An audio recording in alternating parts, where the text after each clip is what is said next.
This is a question of father to a father. Okay, I'm a father. We've been in this business for many years. My father was a film producer. I'm an actor. My daughters are actresses. My son is an actor, and there's a lot of talk about nepotism. You've been, a person whom I've admired. You've been my role model. You were a son of the great Kirk Douglas, and your achievements have been absolutely respected all over the world. How did you,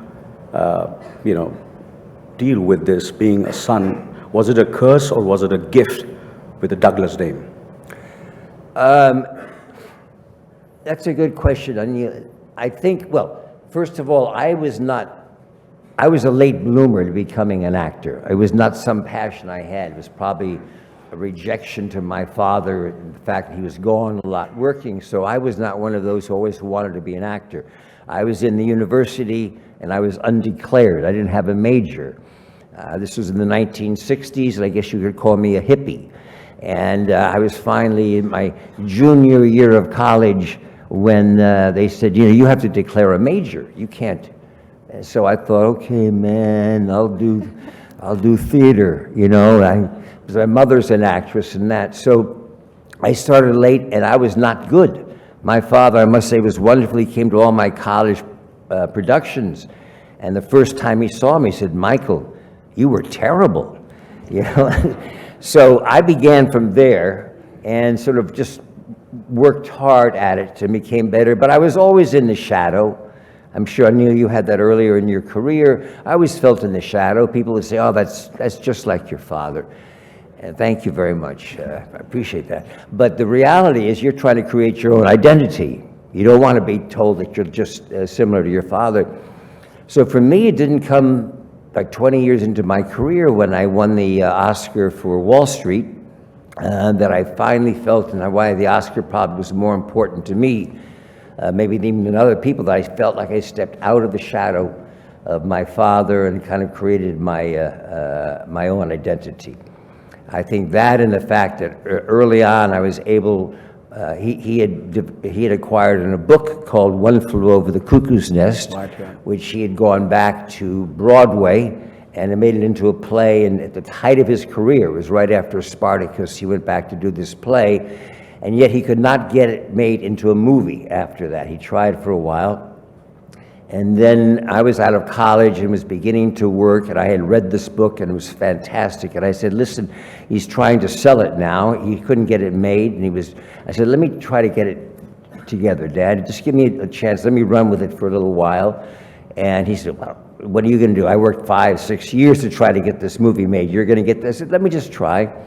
And a couple of years, I was able to get the picture made, and he looked at me with a whole new look in his eye, and that sort of changed. Of course, unfortunately, by then, the idea was that he was going to play the part that Jack Nicholson played, but he was a little older and things had changed by then, so he's never forgiven me for that.